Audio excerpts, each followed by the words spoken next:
Alright guys, welcome to a new video on this channel in lovely Tarifa. The weather is really good and yeah, as I mentioned before, today I want to show you the latest racing machines of JP Australia, the 2019 Slalom Boards. Got the 85, 71 and the 62. That is always the width of the board, and these are the go-to racing machines for all the PWA riders. And today I wanted to talk about what's new about the boards, what we changed in the boards, because we did change them and we only changed those 3 sizes.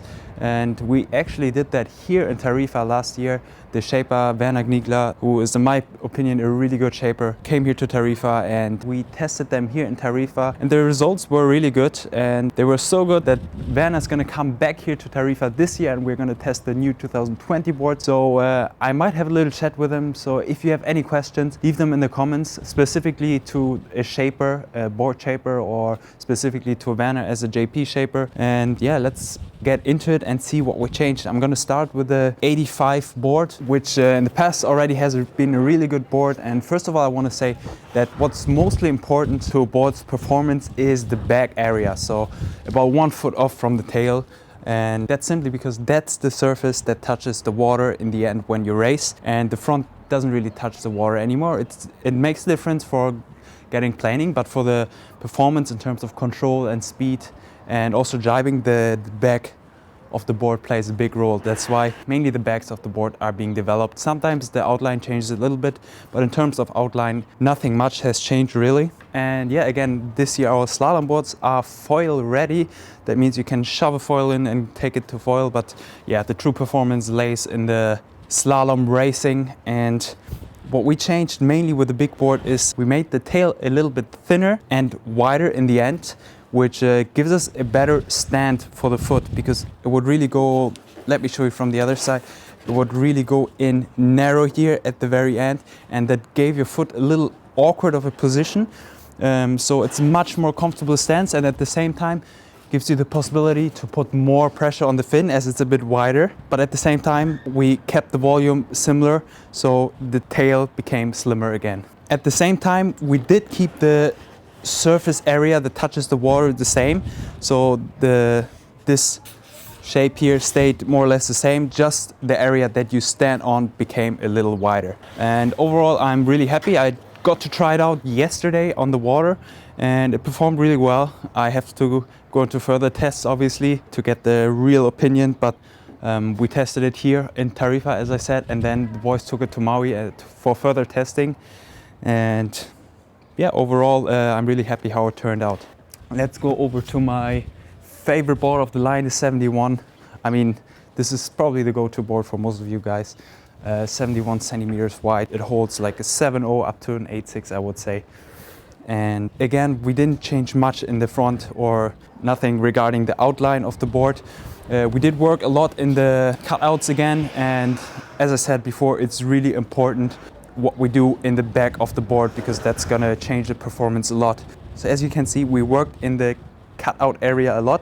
So we gave the board this little pin, or however you want to call it, which allows the board first of all to be a little bit more reactive and at the same time give us a better end speed, because it just releases less surface touching the water.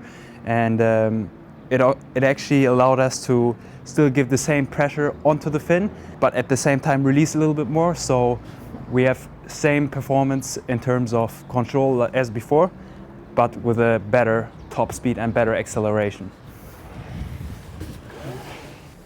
So next up is the 62, the high wind board of the range. It holds up sails from anywhere from 5.2 until 6.4 or even 7.0. And this is a board I typically don't use as much, but it's still a really nice board. And this year we especially focused on the control in stronger wind.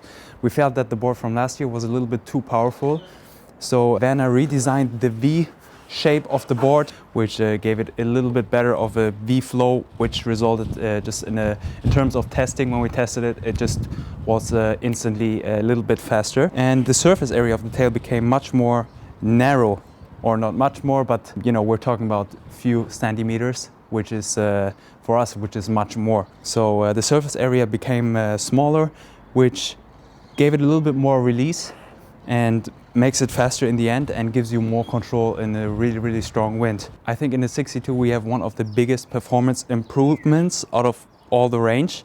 I should be careful with those things, but I didn't test the final product yet. Again, after we tested here in Tarifa, the boys took it to Maui and did a little further adjustments to it. But yeah, I'm super stoked on how these boards look. This one particularly, I didn't take it to the water yet, but strong wind is forecasted, so I will be able to take it to the water pretty soon. Those boards I took already to the water and I was really impressed with the performance. And again, this year we're having the 2-screw configuration, or 4 screw per strap, which just for me is so much better. For me personally, it makes a big difference. You feel way more locked in the strap. You don't have to worry about the plug ripping out like it happens with other brands, or also happened with JP before we had this system. So it's just really, really locked in, and you have to worry about less things. The foot strap doesn't twist, it's not gonna rip out, and you're gonna feel way more locked in when you're in the board. So yeah, that's my first impression of these new racing babies. Pretty happy how they turned out so far. Gonna put them into further tests and I'm gonna let you guys know. And what's really interesting is also what's underneath these boards. These are the new racing sails from Prien, the Evo 11. And I didn't unpack them yet. I'm gonna do that for you guys on camera. And if you wanna see that, you gotta make sure to subscribe and ideally also put the notification bell on, so you're not gonna miss the next video in which I'm gonna unpack the new sails. I'm gonna rig that sail probably. I'm gonna talk about the differences, and I'm gonna also show you how to rig it. And in another video again, I will show you how to improve your sail performance in general when rigging it. So lots of more videos coming. If you like this one, make sure you give it a like. As I said, leave in the comments questions to Werner. I think I'm gonna have a chat with him and I'm gonna ask some of your questions. And yeah, I hope you liked this video. Leave a like if you did, and I see you in the next one. Peace.